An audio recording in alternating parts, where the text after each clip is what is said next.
मित्रों, क्या आपने कभी सोचा है कि एक छोटा सा नींबू किसी के मन, तन और आत्मा पर राज कर सकता है?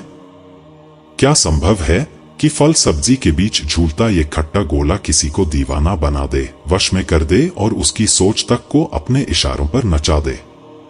आज मैं आपको एक ऐसे रहस्य से परिचित कराने जा रहा हूं जिसे जानकर आपके रोंगटे खड़े हो जाएंगे। यह साधारण नहीं, यह वशीकरण का सबसे खतरनाक और रहस्यमयी उपाय है, नींबू वशीकरण।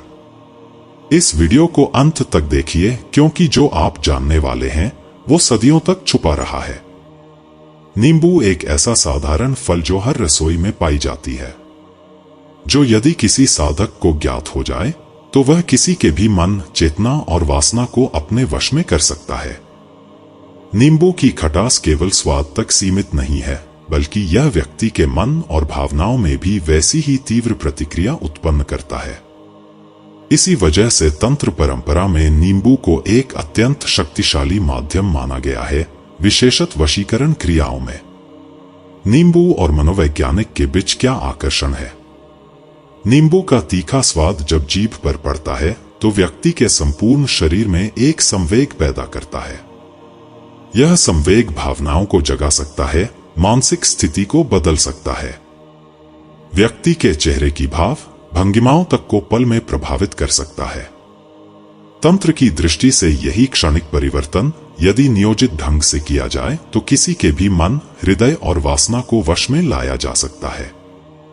यही कारण है कि तंत्र विद्या में नींबू का उपयोग वशीकरण के लिए अत्यधिक प्रभावशाली माना जाता है। नींबू पर नाम से वशीकरण करने का विधि। प्रेम संबंध, यौनाकर्षण व जुनून को उत्पन्न कर किसी विशेष व्यक्ति को हमेशा के लिए अपने वश में करना। इस वशीकरण के लिए आवश्यक सामग्री: पीला नींबू, सामान्य आकार का, सफेद कागज, लाल रुमाल, सिंदूर। सिद्ध करने की विधि: साधक को शुक्रवार की रात एकांत में इन सामग्रियों को एकत्र करें। हल्दी से नींबू पर उस व्यक्ति का पहला अक्षर लिखें जिसे वश में करना है। सफेद कागज पर उसका पूरा नाम लिखें और नींबू को उसके ऊपर रख दें। अब नींबू को लाल रुमाल में लपेट लें। साधक को शनिवार सुबह सूर्योदय से पहले स्नान करके साफ वस्त्र पहनना होता है। घर के पास के किसी मंदिर में जाकर सभी देवी देवताओं को प्रणाम करें। हाथ जोड़कर उस व्यक्ति का स्मरण करें और अपनी मनोकामना व्यक्त करें। विधि के बाद सभी सामग्री को नदी में प्रवाहित कर दें या मंदिर परिसर में किसी पीपल, बरगद की जड़ में रख दें। घर लौटकर नीचे दिए गए मंत्र का 111 बार जाप करें। 11 दिनों तक करना होता है। मंत्र इस प्रकार है: ज्ञानी नमपि चेतांसी देवी भगवती हिंसा ग्रहा बलादा कृष्ण मोहाय महामाया पर्यकष्टि। नींबू वशीकरण जल प्रयोग क्या होता है? किसी व्यक्ति को पीकर या पिलाकर किसी के मन को नियंत्रित करना। केवल खास समय और खास दिन में इसका प्रयोग किया जाता है। सोमवार, सूर्योदय से पहले 4 से 5 बजे के बीच।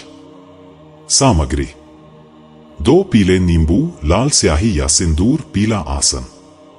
विधि: साधक को दोनों नींबू पर व्यक्ति का नाम लिखना होता है। सुनसान चौराहे पर जाकर एक नींबू को काट दें और मंत्र का 3 बार जाप करें। नींबू वहीं छोड़ दें और बिना पीछे देखे घर लौटें। घर पर पीले रंग के आसन पर बैठें, दूसरा नींबू हाथ में लें और 151 बार मंत्र जाप करें। मंत्र नाम के स्थान पर व्यक्ति का नाम लें।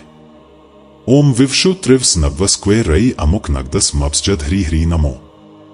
नींबू का शरबत बनाएं, आधा खुद पिएं और आधा वशीकरण व्यक्ति को पिलाएं। यह क्रिया लगातार 5 सोमवार तक करना होता है।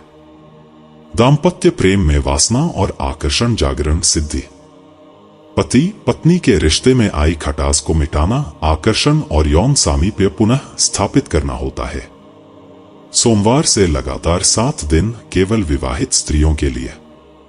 साधक को सबसे पहले 1 पीला नींबू, सिंदूर, पिसी हल्दी, चंदन इकट्ठा करना होता है। साधक को सुबह स्नान कर घर के पूजा स्थान पर बैठें। नींबू पर हल्दी व चंदन से अपने पति का नाम लिखें।